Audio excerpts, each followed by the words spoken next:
Dios les bendiga, mis hermanos. Vamos a comenzar con la oración en nombre del Padre, del Hijo y del Espíritu Santo. Amén.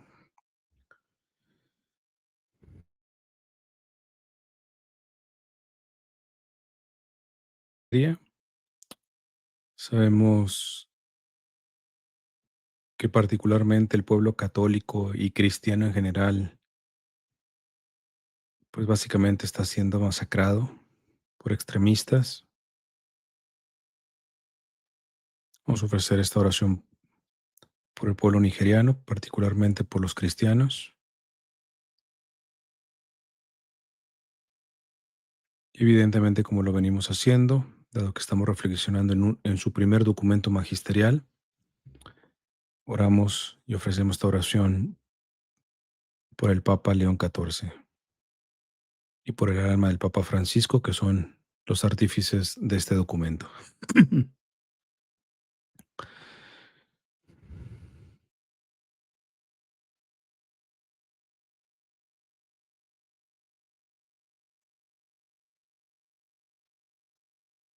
Vamos a hacer una Ave María en inglés. Hail Mary, full of grace, the Lord is with thee.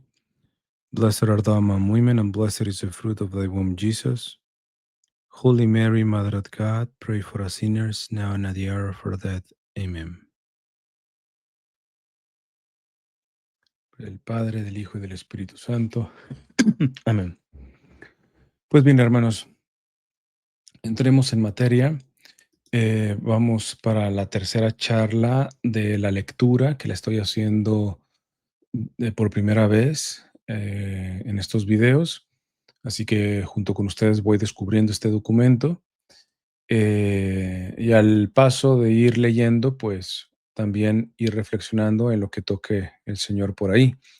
Les mencionaba el día de ayer de que el capítulo tercero es el más grande de toda la exhortación. Así que voy a partirlo en 2 charlas, porque si no, esta sería un video muy grande. Y bueno, ya es casi la medianoche acá, que es cuando puedo grabar, a altas horas de la noche, porque, pues, nuestro bebé, pues, ya duerme, aunque hoy se despierta, pero, pues, hay más probabilidades de poder grabar, sin ruido a estas horas. Pero con todo y todo, pues, yo creo que lo más prudente es poder partir el capítulo tercero en 2 charlas, ¿verdad? Así que comencemos, que es el capítulo tercero, titulado Una iglesia para los pobres. Numeral 35. 3 días después de su elección, mi predecesor expresó a los representantes de los medios de comunicación su deseo de que la iglesia mostrara más claramente su cuidado y atención hacia los pobres. Ah, como quisiera una iglesia pobre y para los pobres. ¿Quién no se recuerda esa frase de recién comenzado el pontificado del Papa Francisco?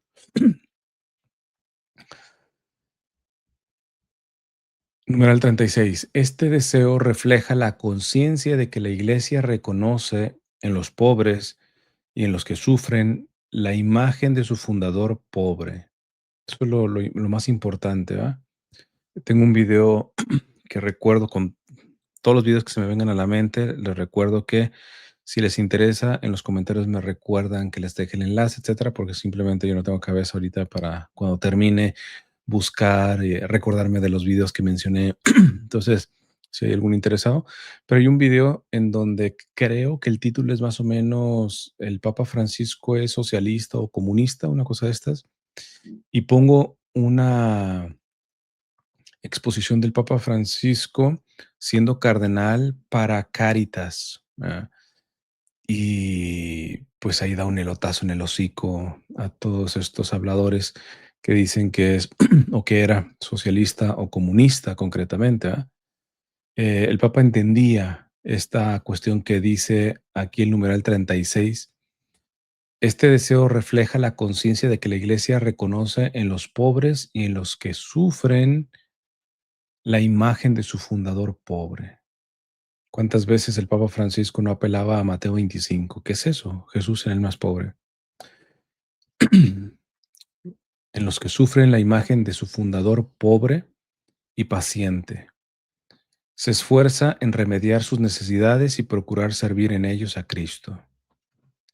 En efecto, Habiendo sido llamada a configurarse con los últimos, en ella no debe quedar dudas ni cabe explicaciones que debiliten este mensaje tan claro.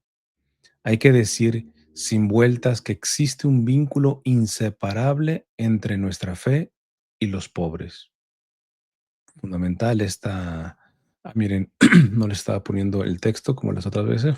Ahí está. Esta frase es tremenda. Subrayar, hay que decir sin vueltas que existe un vínculo inseparable entre nuestra fe y los pobres, desde luego. A este respecto, tenemos abundantes testimonios a lo largo de los casi 2000 años de historia de los discípulos de Jesús. Les recomiendo también, esa la pueden buscar, la, el discurso que dio el Papa Francisco en la Catedral de La Habana, en Cuba. Lo improvisó, el Señor le movió a improvisarlo y el discurso que tenía preparado se lo dio allá, me acuerdo que el cardenal, para que después lo distribuyeran, pero y habló esto de la pobreza, ¿va? Y él decía, dice, la pobreza es una palabra que con frecuencia dentro de la iglesia se escamotea, ¿va? Se les saca al lado, ¿va? Y entonces empieza a hablar de esta cuestión, de que particularmente los consagrados tienen que apelar a ser pobre como Cristo pobre, ¿va? Vuelvo y repito, hay diferentes niveles de pobreza según la cuestión de la vocación, pero la fe, o sea, no hay católico que no pueda abrazar o no deba de abrazar la pobreza en un cierto sentido, porque vuelvo y repito aquello de San Juan de Ávila, doctor de la iglesia. La pobreza era despreciada, olía mal, pero el rico de los cielos descendió y se hizo pobre, y tomó padre y madre pobre, y nació en pobre pesebre, y no tenía dónde reclinar la cabeza, etcétera. Pobre murió, pudo pobre, etcétera. Pues ahora cualquiera que se precie de amar a ese rico de los cielos que se hizo pobre, prefiere ser pobre con Cristo que rico con el mundo. La verdadera riqueza de la iglesia. Numeral 37. San Pablo refiere que entre los fieles de la naciente comunidad cristiana no había muchos sabios, ni muchos poderosos, ni muchos nobles. Primera de Corintios 1:26. Sin embargo, a pesar de su propia pobreza, los primeros cristianos tienen clara conciencia de la necesidad de acudir a aquellos que sufren mayores privaciones. Ya en los albores del cristianismo, los apóstoles impusieron las manos sobre 7 hombres elegidos por la comunidad y en cierta medida los integraron en su propio ministerio, instituyéndolos para el servicio, en griego diaconía, de los más pobres. Hechos 6:1-5. Es significativo que el primer discípulo en dar testimonio de su fe en Cristo, es decir, el primer mártir, con el derramamiento de su propia sangre, fuera San Esteban, que formaba parte de este grupo. En él se unen el testimonio de vida en la atención a los necesitados y el martirio. Interesante este numeral. O sea, se me viene a la mente, no me recuerdo qué padre de la iglesia, honestamente, pero un padre de la iglesia decía, parafraseo, algunos dirán, pero es que yo soy pobre, o sea, yo no tengo obligación de ayudar a los pobres porque yo mismo soy pobre, dice. Sí, pobre de generosidad. Dice, porque no se te está pidiendo que resuelva la necesidad de los pobres, sino que entres en esta dinámica de la solidaridad, que es uno de los principios de la doctrina social de la iglesia. Entonces dice, y tú darás una manta, el otro dará un poco de leche, el otro dará unos zapatos, etcétera, y así con la poca contribución de muchos se puede resolver la necesidad de muchos, ¿verdad? Principio de solidaridad de la doctrina social de la iglesia. Y es básicamente lo que aquí apela el Papa, que dice, es interesante que los primeros cristianos en su gran mayoría eran pobres y se distinguieron por asistir a los pobres. Podrían decir, no, que los asistan los ricos, ¿verdad? Pero la fe necesariamente te empuja, aún cuando tú eres uno de estos pobres, a encontrar a alguien más pobre que tú. Numeral 38. Poco más de 2 siglos después, otro diácono manifestará su adhesión a Jesucristo en modo semejante, uniendo en su vida el servicio a los pobres y el martirio, San Lorenzo.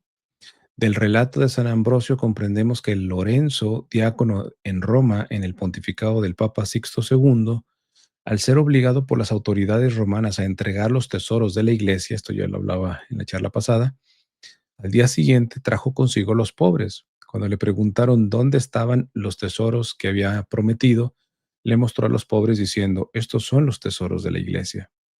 Al narrar este episodio, Ambrosio pregunta, ¿qué mejores tesoros tendría Cristo que aquellos en los que él mismo dijo que estaba? Wow, no me sabía esa cita de San Ambrosio, ¿eh? ¿Qué mejores tesoros tendría Cristo que aquellos en los que él mismo dijo que estaba? Evidentemente apela a Mateo 25. Sigue diciendo el Papa, y recordando que los ministros de la Iglesia nunca deben descuidar el cuidado de los pobres, y menos aún acumular bienes en beneficio propio, afirma, es necesario que cada uno de nosotros cumpla con esta obligación, con fe sincera y providencia perspicaz. Sin duda, si alguien desvía algo para su propio beneficio, eso es un delito, pero si lo da a los pobres, si rescata al cautivo, eso es misericordia. Evidentemente esto apela mucho más a los consagrados que tienen más la obligación de asemejarse a la pobreza que vivió Cristo, pero esto va para todos, hermanos, va para todos. Como siempre les he recomendado, hace mucho bien hacer una, dos revisiones de todas las pertenencias que tienes al año, o más de dos al año, y continuamente revisar, ¿ok? No hace poco, hace unos días, hicimos lo mismo, lo hacemos continuamente mi esposa y yo, y salió una caja que donamos a unas religiosas. Entonces, si no hubiéramos hecho ese ejercicio, esas cosas seguirían ahí guardadas, ¿ah? Algunas siempre dice: "Es que un día las voy a necesitar", y un día, y un día. Entonces, ojalá que lo hagamos por generosidad cristiana, ¿verdad? Esta de pobreza evangélica, ¿verdad? De vivir lo necesario, y ya repetido, lo necesario depende mucho del estilo de vida de cada persona, pero, más que del estilo de vida, de la vocación concreta de cada persona. Pero si no les llama mucho la atención la invitación teológica, a lo menos la práctica, hermanos. Esto está comprobado ya científicamente. Quien acumula mucho generalmente se predispone a que internamente tenga un nivel de estrés mucho más alto, ¿verdad? Y el ejemplo que siempre pongo, o sea, tengo el carro afuera, el barrio es complicado, pues estoy preocupado en que me lo vayan a robar. El día de mañana salgo y no está. Pero si tenemos 2 carros, tenemos 2 preocupaciones, si tenemos 3 carros, tenemos 3 preocupaciones. Entonces, imagínense lo que acumulamos. Además, en varias situaciones de conflictos matrimoniales y familiares que he ayudado, he encontrado que en muchos de ellos hay el parámetro de que sus casas es un acumular, y muchas veces desorganizadamente, o sea, básicamente, como popularmente se dice en México, es un chiquero. Y evidentemente, el tener las cosas un poco más ordenadas, simplificarse, etcétera, no resuelve problemas matrimoniales o familiares muy fuertes, pero vaya que ayudan. Muchas veces el estrés que te pueda generar una situación familiar se hace doble cuando en realidad tienes el montón de ropa ahí que ya no cabe, etcétera, etcétera. O sea, psicológicamente mínimo, creo que, repito, la motivación tendría que ser teológica, pero si no, mínimo práctica de lo que ya se ha comprobado. Esto se ha visto en muchos magnates que hemos visto, sobre todo estadounidenses, que se visten súper sencillo y no acumulan, ¿verdad? Eh, no son los típicos magnates que vestían súper lujosos y que se compraban muchos carros, etcétera. Intentan invertir en otro tipo de situaciones porque han visto que no es práctico. Entonces, tú veías a Steve Jobs, al mismo de Facebook, etcétera, que no son santos de mi devoción, pero encontraron que tendrían por su propio negocio, por la practicidad de su propio negocio, eso se lo escuché a Zuckerberg de Facebook. no tener que elegir. Entonces, por eso siempre usaba el mismo tipo de camisita, etcétera, etcétera, ¿verdad? Entonces, ojalá nos mueva la razón teológica, la razón de la fe, la razón de la revelación para poder abrazar en cierto nivel, a lo menos, la pobreza evangélica. Pero si no, al menos se los recomiendo por cuestión práctica. Los padres de la iglesia y los pobres. Va a entrar entre los padres. Es que, hermanos, como yo les he dicho, esto de la opción preferencial por los pobres, repito, el Papa lo ha dicho, el término se hizo más popular ciertamente en el contexto de Latinoamérica o Hispanoamérica, ¿verdad? Eh, pero esto está enclavado en el Evangelio y lo entendieron los primeros cristianos, comenzando por los sucesores de los apóstoles, que son los llamados padres de la iglesia, ¿verdad? Me hubiera extrañado que este documento no tuviera algo sobre los padres de la iglesia. Entre ellos, yo les he dicho mi favorito, San Juan Crisóstomo. San Juan Crisóstomo habla de todo, ¿verdad? Pero cuando entra en materia de lo que hoy llamamos doctrina social de la iglesia, Dios de mi vida, te pega con tubo. O sea, si al Papa le decían comunista, no quiero ver lo que le dicen a San Juan Crisóstomo. Estoy casi seguro que va a salir algo de San Juan Crisóstomo. Así como dudaba de que no viniera un numeral sobre los padres de la iglesia, y apenas estoy leyéndolo por primera vez, ¿eh? Em, a ver, lo voy a decir en un sentido jocoso. Voy a quedar desilusionado si no habla de San Juan Crisóstomo, honestamente. Si ya va a entrar dentro de los padres de la iglesia, pero bueno. Numeral 39. Desde los primeros siglos, los padres de la iglesia reconocieron en el pobre un acceso privilegiado a Dios, un modo especial para encontrarlo. La caridad hacia los necesitados no se entendía como una simple virtud moral, sino como expresión concreta de la fe en el Verbo encarnado. Totalmente. Por eso el catecismo menciona que para reconocer en la verdad el cuerpo, la sangre, el alma y la divinidad del Señor en la Eucaristía, se le tiene que reconocer en los más pobres. Léanse el catecismo de la Iglesia Católica. Por eso cuando hablan mucho de liturgia y latín y todo eso, y ves que no solamente no se compadecen del pobre, sino que a veces aplastan al mismo pobre, ¿verdad? Particularmente hoy con la cuestión de la migración, tú ves católicos muy de misa en latín y todo esto, que tú dices, ¿dónde está la conexión de la Eucaristía con el pobre, que es inseparable? La otra vez repetía eso que decía Saint Charles de Foucault, porque es la misma boca que dijo, esto es mi cuerpo, esto es mi sangre, fue la misma boca que dijo, tuve hambre y no me diste de comer, tuve sed y no me diste de beber, fui inmigrante y no me recibiste, enfermo y encarcelado y no me visitaste. Sigue siendo el Papa, la comunidad de fieles sostenida por la fuerza del Espíritu Santo se encuentra arraigada en la cercanía a los pobres que en ella no son un apéndice, sino parte esencial de su cuerpo vivo. San Ignacio de Antioquía, por ejemplo, camino del martirio, exhortaba a los fieles de la comunidad de Esmirna a no descuidar el deber de la caridad para con los más necesitados, advirtiéndoles que no procedieran como los que se opinan a Dios. Perdón, repito, advirtiéndoles que no procedieran como los que se oponían a Dios. Considerad, se abre la cita, considerad a los que tienen una opinión diferente sobre la gracia de Jesucristo, que vino a nosotros. ¿Cómo se oponen al pensamiento de Dios? No se preocupan por el amor, ni por la viuda, ni por el huérfano, ni por el oprimido, ni por el prisionero o el liberto, ni por el hambriento o el sediento. Se cierra cita.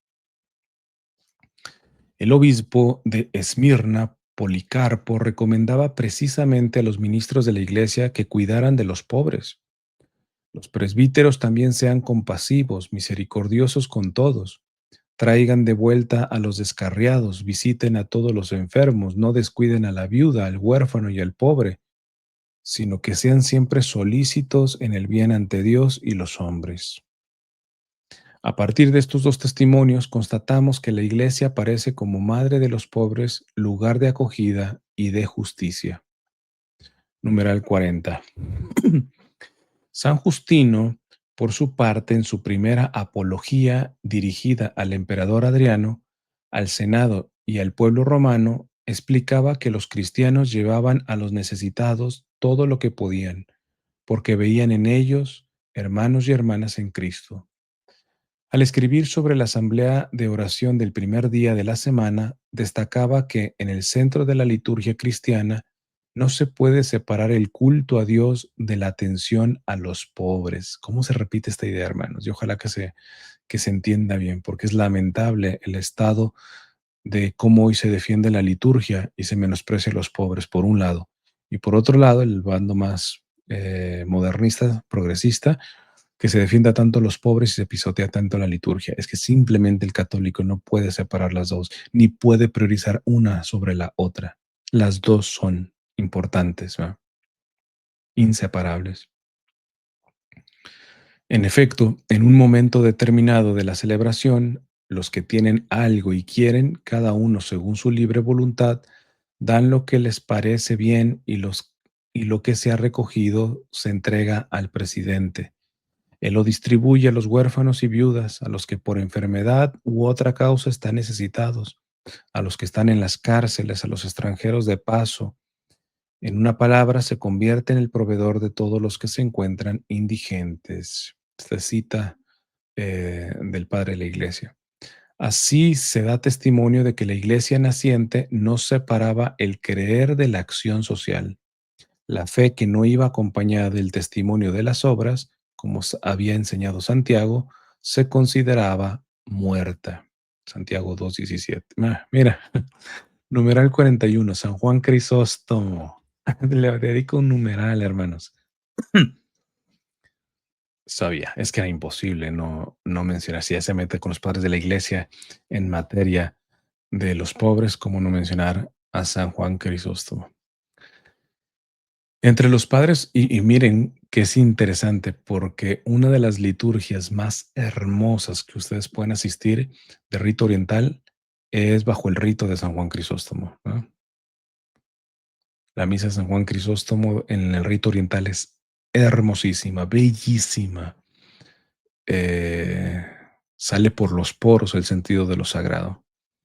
Y nada más ni nada menos ese santo, cómo se expresó del deber para con los pobres. Inclusive, yo he hecho algunos gráficos con frases de él y algunos se le han ido, o sea, se le han ido a Sansón contra las patadas. ¿Por qué? Porque se proyectan y en vez de reconocer de que han sido incongruentes o por no decir hipócritas con, con este tema, hasta les cae mal lo que un padre, doctor de la iglesia, padre de la iglesia, como San Juan Crisóstomo dice, parafraseo, Dios más que cálices de oro, quiere corazones de oro. Y habla de decir que de poco sirve tener los vasos sagrados todos listos cuando ignoras al pobre que está fuera de la iglesia, del templo.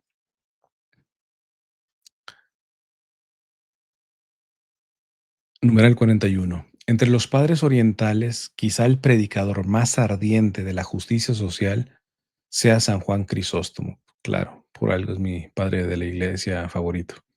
Arzobispo de Constantinopla entre los siglos cuarto y quinto. En sus homilías exhortaba a los fieles a reconocer a Cristo en los necesitados. ¿Quieres honrar el cuerpo de Cristo? No permitas que sea despreciado en sus miembros, es decir, en los pobres que no tienen que vestir, ni lo honres aquí en el templo con vestiduras de seda, mientras fuera lo abandonas al frío y a la desnudez. La cita que les acabo de decir, parafraseada, la pone aquí el Papa. Vuelvo y la repito. ¿Quieres honrar al cuerpo de Cristo? No permitas que sea despreciado en sus miembros, es decir, en los pobres que no tienen que vestir, ni lo honres aquí en el templo con vestiduras de seda, mientras fuera lo abandonas al frío y a la desnudez. En el templo, el cuerpo de Cristo no necesita mantos, sino almas puras, pero en la persona de los pobres, Él necesita todo nuestro cuidado. Aprendamos, pues, a reflexionar y a honrar a Cristo como Él quiere. Cuando queremos honrar a alguien, debemos prestarle el honor que él prefiere y no el que más nos gusta. Así también tú debes prestarle el honor que él mismo ha ordenado, distribuyendo tus riquezas entre los pobres. Dios no necesita vasos de oro, sino almas de oro. Providencial, que esto que acabo de parafrasear, aquí el Papa lo haya puesto textual, afirmando con claridad meridiana que si los fieles no encuentran a Cristo en los pobres a su puerta, tampoco lo encontrarán en el altar. Continúa. ¿De qué serviría al fin y al cabo adornar la mesa de Cristo con vasos de oro si Él muere de hambre en la persona de los pobres?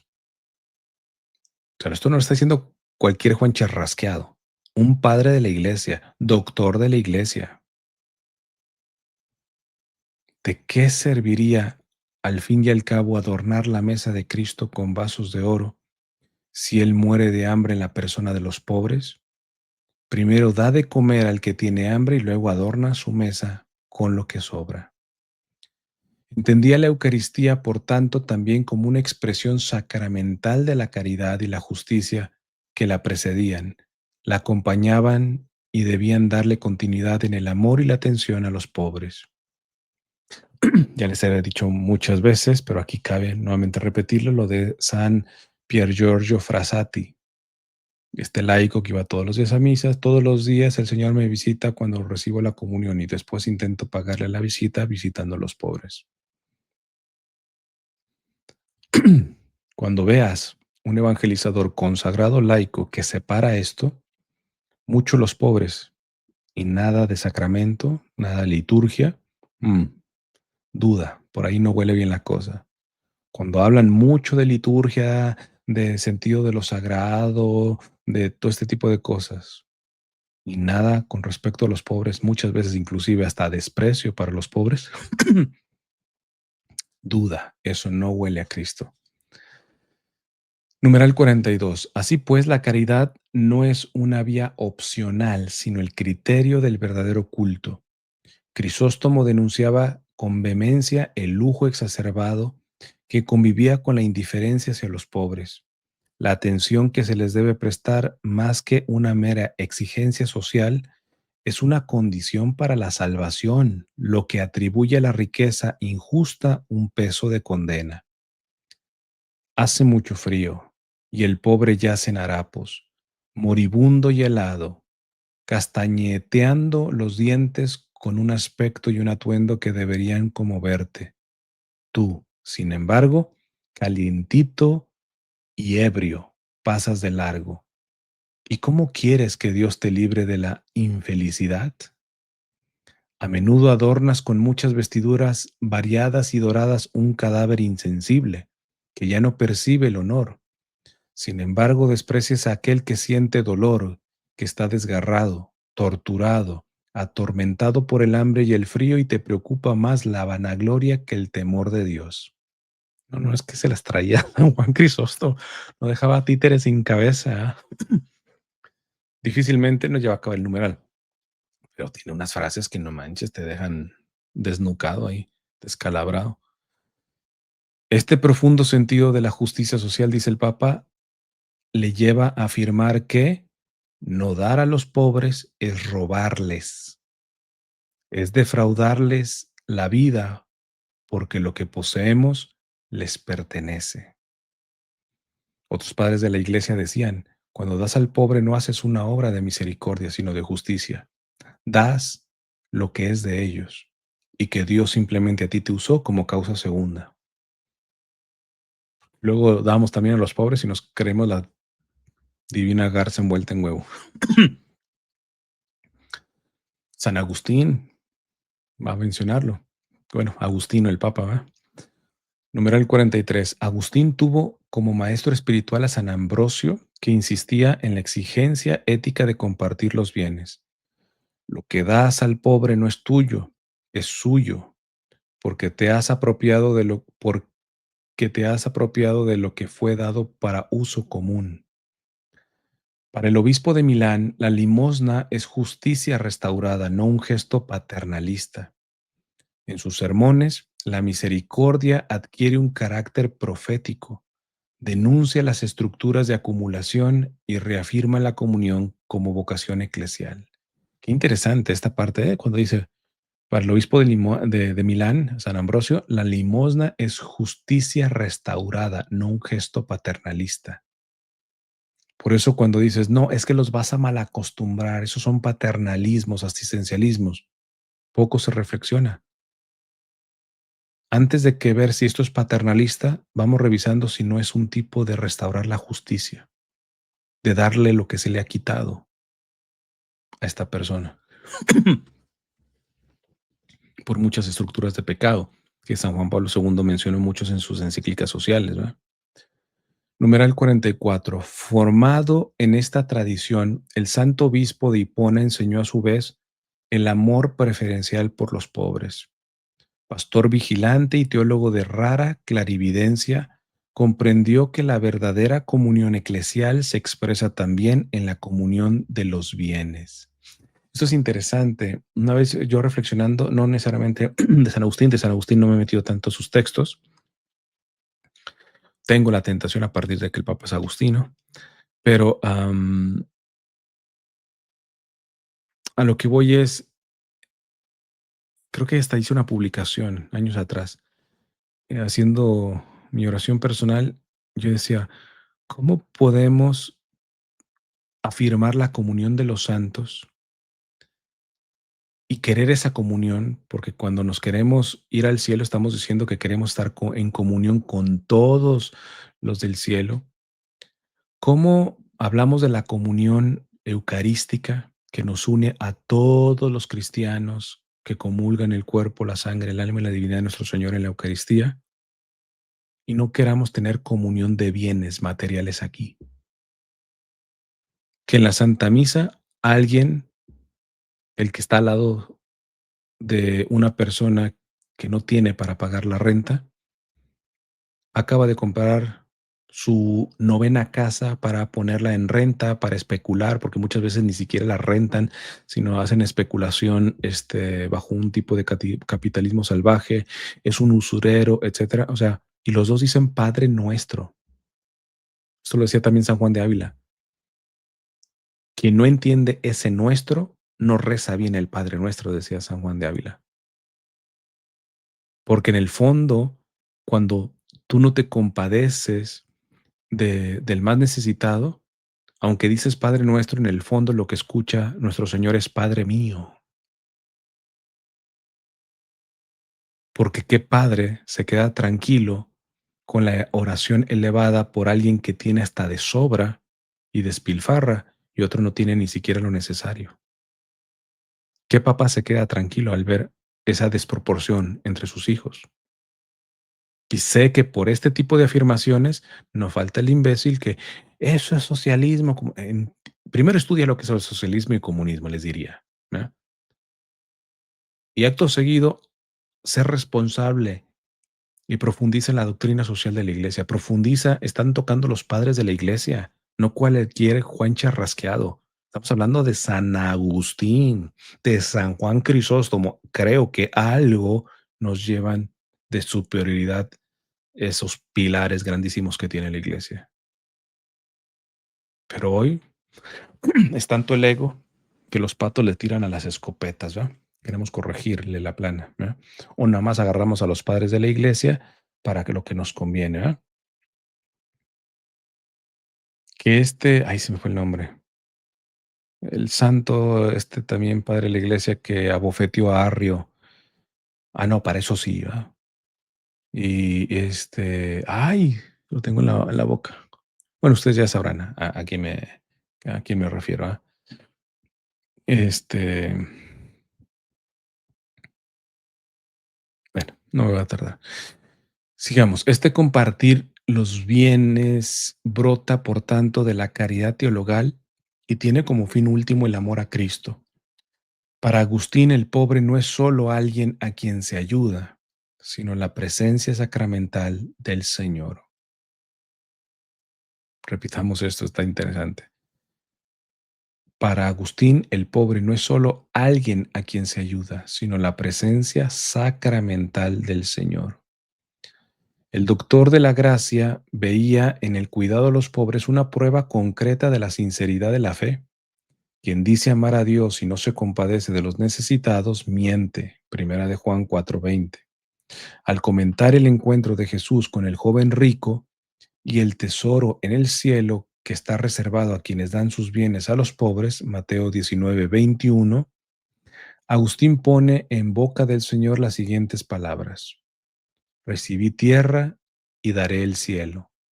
Recibí cosas temporales y daré a cambio bienes eternos.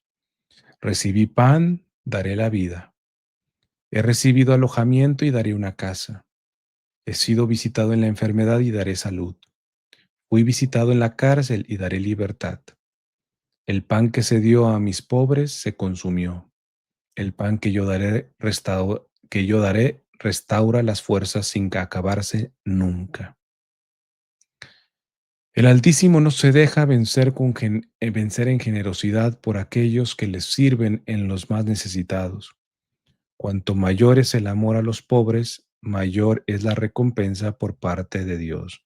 Aunque en esto yo ya lo he mencionado, en esto yo muy pronto entrado en la vida misionera, empecé a cambiar. Tengo creo que por ahí una charla, no sé si fue de las que se alcanzó a rescatar de mis canales pasados, en donde menciono algo que teológicamente tiene sentido. Es decir, yo ayudo a un pobre, hago una obra de caridad, pero no estoy en gracia, el mérito solamente queda aquí, porque lo que le da mérito para el cielo es la gracia de Dios.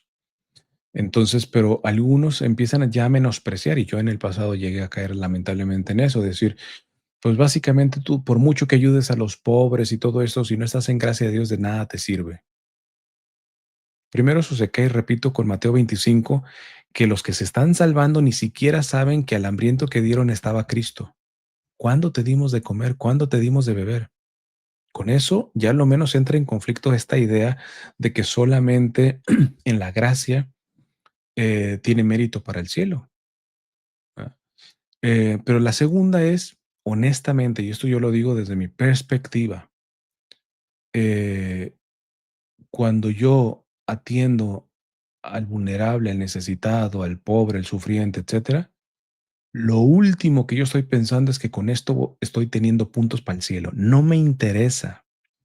Por eso muchas veces hablo y algunos me dicen, ya con eso tuviste tu pago. ¿Cuál pago? Si ni estoy buscando pago. El asistir a esta persona no es para hacer puntos para ganar el cielo. No sé si en el futuro cambiaré mi forma de pensar, pero esto ya es un cambio en mi perspectiva. Ni remotamente yo pienso ni quiero asistir y priorizar al más vulnerable para hacer puntos para el cielo. A esta altura de mi vida no me interesa estar ganando puntos para el cielo,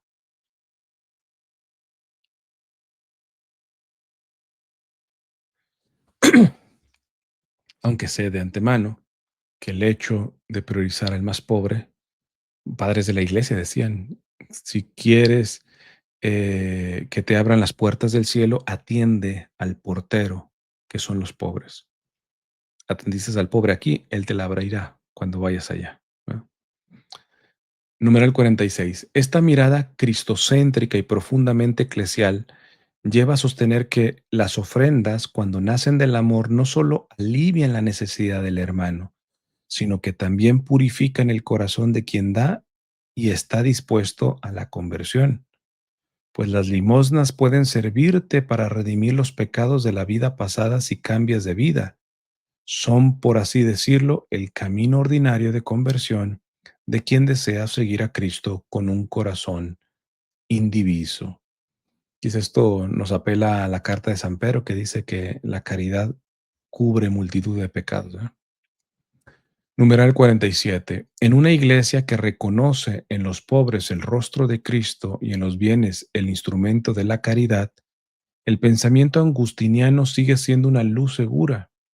Hoy la fidelidad a la enseñanza de Agustín exige no solo el estudio de sus obras, sino la disposición a vivir con radicalidad su llamada a la conversión que incluye necesariamente el servicio de la caridad. Aquí está dando un guamazo bien duro el Papa. Pocas palabras dice, basta de creer que estamos siendo buenos cristianos porque ya hoy que salen tantos apologetas, porque sé la doctrina. De poco sirve ser experto en la doctrina de San Agustín si no tiene la actitud de San Agustín práctica de llevar esto a la carne y el hueso, a la vida concretamente, donde se cuecen las habas, dirían popularmente. Numeral 48. Muchos otros padres de la Iglesia, tanto orientales como occidentales, se pronunciaron sobre la primacía de la atención a los pobres en la vida y misión de cada fiel cristiano. Sobre este aspecto, en resumen, se puede afirmar que la teología patrística fue práctica, apuntando a una iglesia pobre y para los pobres, recordando que el Evangelio solo se anuncia bien cuando llega a tocar la carne de los últimos, y advirtiendo que el rigor doctrinal sin misericordia es una palabra vacía. Uf, esto sin lugar a dudas es un numeral que lo escribió el Papa Francisco. Este, Sobre este aspecto, en resumen, se puede reafirmar que la teología patrística fue práctica totalmente, apuntando a una iglesia pobre y para los pobres, recordando que el Evangelio solo se anuncia bien cuando llega a tocar la carne de los últimos, y advirtiendo que el rigor doctrinal, sin misericordia, es palabra vacía. Totalmente de acuerdo. Cuidar a los enfermos. Numeral 49. La compasión cristiana se ha manifestado de manera peculiar en el cuidado de los enfermos y los que sufren, a partir de los signos presentes en el ministerio público de Jesús, que curaba ciegos, leprosos y paralíticos. La Iglesia entiende como parte importante de su misión el cuidado de los enfermos, en los que con facilidad reconoce al Señor crucificado.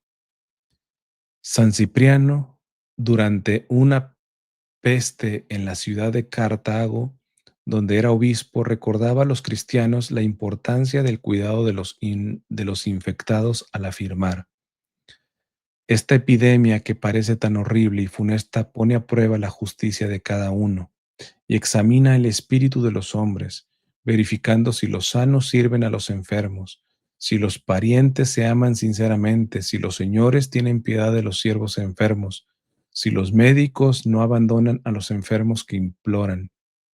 La tradición cristiana de visitar a los enfermos, de lavar sus heridas, de consolar a los afligidos, no se reduce a una mera obra de filantropía, sino que es una acción eclesial a través de la cual en los enfermos los miembros de la Iglesia tocan la carne sufriente de Cristo. A ver, yo tengo que hablar de un ámbito personal. Curiosamente, todavía, bueno, el día de ayer ya estamos pasando al siguiente día, pasa de la medianoche. Em, Sin dar mucho detalle, pero bueno, tuvimos que ir al hospital en donde trabajaba mi esposa. Ella tendría que regresar pronto, pero bueno, analizamos por varias circunstancias que lo mejor era tener una pausa, concretamente. Entonces, pues fue a darse de baja y todo esto. Y creo que no lo digo porque es mi esposa, sino porque lo he visto también en otras clínicas que trabajo en el pasado. La gente identifica particularmente a las personas que no están particularmente por dinero. Y miren que nosotros no estamos sobrados de dinero. De hecho, al no tener ese salario que ella ganara, pues vamos a tener que confiar mucho en la providencia de Dios, pero lo estamos eligiendo por un bien mayor, sobre todo por la priorización de Jean-Marie, etcétera. Pero saber que si se regresa, no se regresa tampoco por un salario, sino precisamente por amor a los enfermos. Y esa es una manera de evangelizar. O sea, particularmente mi esposa no da bibliazos ahí con sus compañeros y todo esto, pero su propio testimonio es un tipo de evangelio de lo que está mencionando aquí el Papa León XIV, ¿verdad? porque díganmelo a mí, que me la he pasado los últimos años en tantos hospitales, qué lamentable es ver que no es poco el número de enfermeros y de enfermeras que a legua se ve que están por un salario. Pueden inclusive hacer perfectamente, poner la jeringa, el tratamiento, etcétera, pero para ti eres un número, el de la habitación 44 concretamente. Ya ni siquiera te digo que ven a Cristo en ti, porque pueden ser que no sean creyentes, pero ni siquiera te ven con la dignidad necesaria de entender que el enfermo no solamente está sufriendo físicamente, sino que como somos un ser integral, nuestra enfermedad también toca nuestra parte espiritual, nuestra parte psíquica, nuestra salud mental. Y no basta con que sepas poner la inyección, no basta con que des a la hora correcta el medicamento al paciente.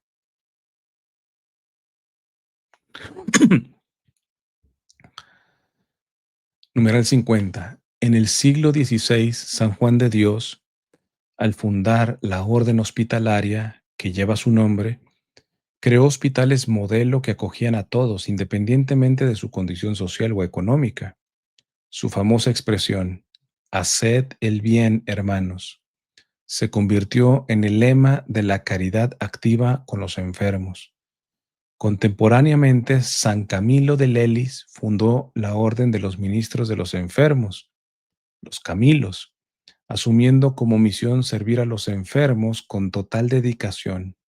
Su regla ordena que cada uno solicite al Señor la gracia de tener un afecto maternal hacia su prójimo para poderlo servir con todo amor caritativo en el alma y el cuerpo, porque deseamos, con la gracia de Dios, servir a todos los enfermos como con el mismo afecto que una madre amorosa suele asistir a su único hijo enfermo.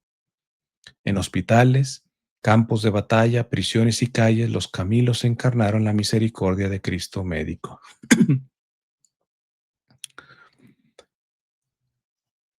Yo recientemente les decía una anécdota de San Camilo, de cómo era un hombre muy alto y cabezón. Cuando iba con sus compañeros, les decía que se pusieran atrás de él para que les diera sombra. este, no les pegara el solezazo. Vean ese video por ahí, recientemente lo grabé, haciendo una aplicación de esto de que especialmente los varones estamos llamados a eso, a saber dar sombra. Numeral 51. Cuidando a los enfermos con cariño maternal como una madre cuida de su hijo, muchas mujeres consagradas desempeñaron un papel aún más difundido en la atención sanitaria de los pobres. Las hijas de la caridad de San Vicente de Paúl, las hermanas hospitalarias, las pequeñas siervas de la Divina Providencia y tantas otras congregaciones femeninas se convirtieron en una presencia maternal y discreta en los hospitales, asilos y residencias de ancianos. Llevaban medicinas, escucha, presencia y sobre todo ternura. Construyeron a menudo con sus propias manos estructuras sanitarias en zonas sin asistencia médica, enseñaban higiene, atendían partos, medicaban con sabiduría natural y fe profunda. Sus casas se convertían en oasis de dignidad donde nadie era excluido. El toque de la compasión era el primer remedio. Santa Luisa de Marillac escribía a sus hermanas, las hijas de la caridad, recordándoles que habían recibido una bendición especial de Dios para servir a los pobres enfermos en los hospitales. Numeral 52. Hoy ese legado continúa en los hospitales católicos, los puestos de salud, en las regiones periféricas, las misiones sanitarias en las selvas, los centros de acogida para toxicomanos y los hospitales de campaña en las zonas de guerra. La presencia cristiana junto a los enfermos revela que la salvación no es una idea abstracta, sino una acción concreta. Por ahí he compartido algunos diseños con una caricatura de un niño africano comiendo una Biblia, ¿verdad? Porque muchas veces los cristianos que van a esos lugares necesitados van con simplemente una actitud proselitista. Claro, también he confrontado la otra actitud, de quien solamente da la necesidad material al pobre y nunca le ofrece a Cristo. o con el término que estoy diciendo, le ofrece. Si él no quiere, lo acepta, si no, listo, no le niegas la ayuda con tal de que se convierta. Eh, pero con mucha frecuencia, las misiones de ciertos ministerios, inclusive congregaciones religiosas, son tan frívolas porque se acercan a los pobres simplemente con la estrategia de adoctrinarlos y casi, casi de forma activa o pasiva, condicionar la ayuda material a que puedan eh, recibir el Evangelio. Quizá no entienden que el Evangelio solamente hace su trabajo cuando se hace en libertad y no condicionado o manipulado por un beneficio. En el gesto de limpiar una herida, la Iglesia proclama que el reino de Dios comienza entre los más vulnerables y al hacerlo permanece fiel a aquel que dijo, estaba enfermo y me visitaron. Cuando la Iglesia se arrodilla junto a un leproso, a un niño desnutrido o a un moribundo anónimo, realiza su vocación más profunda, amar al Señor allí donde Él está más desfigurado. Em, y terminamos con este último bloque, el cuidado de los pobres en la vida monástica. Numeral 50, casi estoy seguro, no lo he leído, va a hablar de San Benito, porque tengo por ahí un video que grabé hace chorrocientos mil años de decir, hay tanta gente que la medalla de San Benito, etcétera, pero son unos antiinmigrantes, que se vayan a la regla, porque ni siquiera fue una cartita, la mismísima regla de San Benito para decir cómo se debe tratar al migrante. Pero bueno, hay algunos que se hacen muy devotos porque tienen la medalla de San Benito. El cuidado de los pobres en la vida monástica. 53, numeral 53. La vida monástica nacida en el silencio de los desiertos fue desde sus inicios un testimonio de solidaridad. Los monjes lo dejaban todo, riqueza, prestigio, familia, no solo por despreciar las riquezas del mundo, contemptus mundi, sino para encontrar en este despojo radical al Cristo pobre. San Basilio Magno, en su regla, no veía contradicción entre la vida de oración y recogimiento de los monjes y la acción en favor de los pobres. Para él, la hospitalidad y el cuidado de los necesitados era parte integrante de la espiritualidad monástica, y los monjes, incluso después de haberlo dejado todo para abrazar la pobreza, debían ayudar a los más pobres con su trabajo, ya que para poder socorrer a los necesitados es evidente que debemos trabajar con diligencia. Este modo de vida es provechoso, no solo para someter el cuerpo, sino también por la caridad hacia el prójimo, para que por medio de nosotros Dios provea lo suficiente a los hermanos más débiles. Numeral 54. Construyó en Cesarea, donde era obispo, un lugar conocido como Basiliades, que incluía alojamientos, hospitales y escuelas para los pobres y los enfermos. El monje, por lo tanto, no era solo una asceta, sino un servidor. Basilio demostraba así que para estar cerca de Dios hay que estar cerca de los pobres. El amor concreto era criterio de santidad. Orar y cuidar, contemplar y curar, escribir y acoger, todo era expresión del mismo amor a Cristo. En Occidente, número 55, San Benito, les digo, no podía faltar, ¿no? En Occidente, San Benito de Nurcia elaboró una regla que se convertía en la columna vertebral de la espiritualidad monástica en Europa, europea. En ella, la acogida de los pobres y los peregrinos ocupa un lugar de honor. Mostrad sobre todo un cuidado solícito en la recepción de los pobres y los peregrinos, porque sobre todo en ellos se recibe a Cristo. Palabras textuales de la regla de San Benito. No se trataba solo de palabras, los monasterios benedictinos fueron durante siglos lugares de refugio para viudas, niños abandonados, peregrinos y mendigos. Para Benito, la vida comunitaria era una escuela de caridad. El trabajo manual no solo tenía una función práctica, sino que también formaba el corazón para el servicio. El compartir entre los monjes la atención a los enfermos y la escucha de los más frágiles preparaban para acoger a Cristo, que llega en la persona del pobre y el extranjero. La hospitalidad monástica benedictina permanece hasta hoy como un signo de una iglesia que abre las puertas, que acoge sin preguntar, que cura sin exigir nada a cambio. Numeral 56. Los monasterios benedictinos con el tiempo se convirtieron en lugares que contrastaban la cultura de la exclusión. Los monjes cultivaban la tierra, producían alimentos, preparaban medicinas y los ofrecían con sencillez a los más necesitados.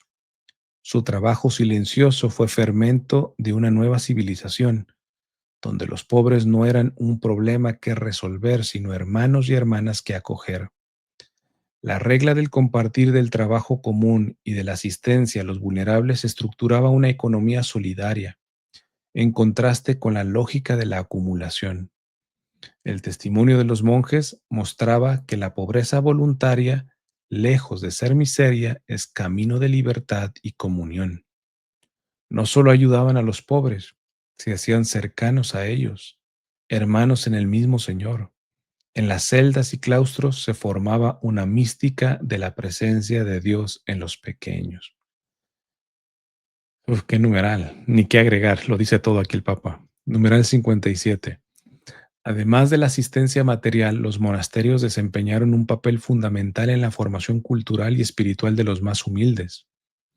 En tiempos de peste, guerra o hambre eran lugares donde el necesitado encontraba pan y remedios, pero también dignidad y palabra. Allí se educaba a los huérfanos, se formaba a los aprendices y se instruía a los campesinos en técnicas agrícolas y en la lectura. El saber se compartía como don y responsabilidad. El abad era a la vez maestro y padre, y la escuela monástica era un lugar de liberación por la verdad, porque como escribe Juan Casiano, el monje debe caracterizarse por la humildad de corazón, que no conduce a la ciencia que hincha, sino a la que ilumina por medio de la plenitud de la caridad. Al formar conciencias y transmitir sabiduría, los monjes contribuyeron a una pedagogía cristiana de inclusión. La cultura marcada por la fe se compartía con sencillez. El saber, cuando está iluminado por la caridad, se convierte en servicio. De ese modo, la vida monástica se revelaba como un estilo de santidad y una forma concreta de transformación de la sociedad. La tradición monástica enseña, por tanto, que la oración y la caridad, el silencio y el servicio, las celdas y los hospitales forman un único tejido espiritual. El monasterio es lugar de escucha y de acción, de adoración y de compartir.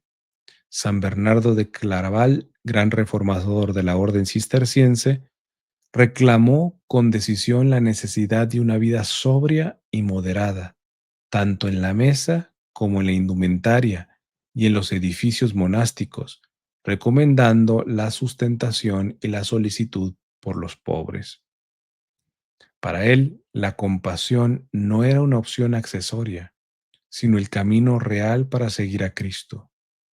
La vida monástica, por lo tanto, cuando es fiel a su vocación original, muestra que la Iglesia solo será plenamente esposa del Señor cuando sea también hermana de los pobres. El claustro no es un mero refugio del mundo, sino una escuela en la que se aprende a servirlo mejor, porque no falta de quien se meta a la vida consagrada para tener casa, vestido y sustento, ¿no? No lo digo porque no lo conozca. Tuve compañeros que de forma cínica decían que estaban en el seminario por dicha razón. Allí, es más, recientemente que tengo que reaccionar un poco al monólogo que dio este cómico, comediante Franco Escamilla en un evento católico.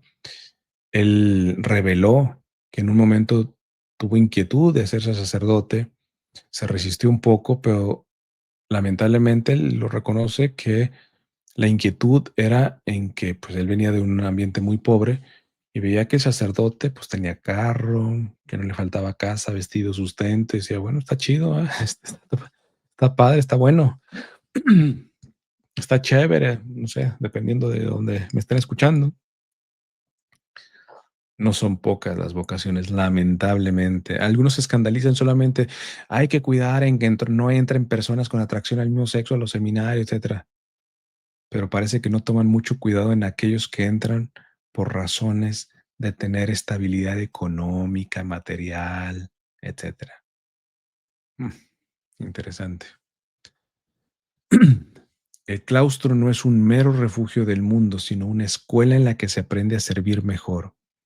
Allí donde los monjes abrieron sus puertas a los pobres, la Iglesia reveló con humildad y firmeza que la contemplación no excluye la misericordia, sino que la exige como su fruto más puro. Y esto evidente nos da un cachetadón guajolotero el Papa cuando nos creemos bastante católicos y espirituales, y olvidamos esta dimensión de caridad para con los pobres, porque esa espiritualidad se vuelve más bien espiritualismo. Esa fe cae en un fideísmo y nos quedamos etéreos allá arriba, concretamente levantando los ojitos, presuntamente con santidad, cuando de santidad nada, porque no está encarnada esa supuesta sublimidad de oración y espiritualidad y de contemplación. En fin, lo vamos a dejar aquí. El siguiente es liberar a los cautivos, el del numeral 59 al,